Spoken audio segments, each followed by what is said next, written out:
Hi everyone. Well, it's good to be here again sharing with you.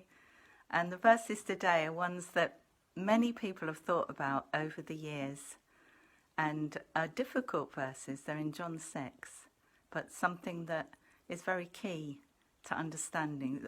It's all about feeding on Jesus. So it's John 6, 53 and 57 in the New King James Version.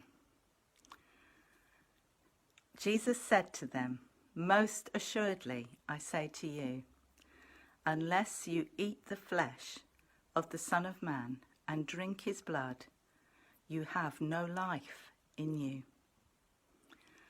Just as the living Father sent me, and I live because of the Father, so the one who feeds on me will live because of me." John 6, 53 and 57. So, I really pray that you get something from these verses, because I've been thinking about them such a lot, and it really is something to do with feeding in an intimate way. We all know that Jesus said, "I am the Word." It says in the beginning of John chapter 1, in the beginning was the Word, and the Word was with God, and the Word was God.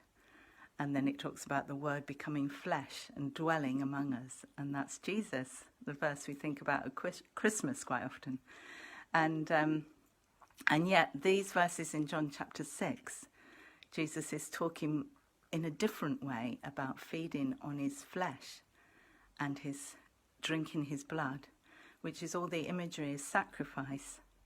And so in some way, when we feed on him, we're experiencing, receiving that sacrifice, that his death on the cross, what he did for us, we're receiving it into ourselves.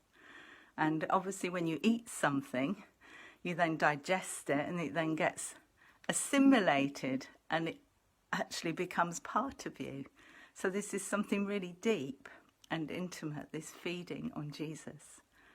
So I pray that today you get a revelation, and if you get a wonderful revelation, please share it on the comments. Please share it back, because I'd love to hear it, because many people have thought on these verses. So I just pray they bless you today as you think about feeding on Jesus, eating his flesh, drinking his blood, and in that way receiving his life in you. So it's all about his life too. So a lot to think about, but I just pray that God blesses you today and that you have a great day, and see you tomorrow. Bye for now.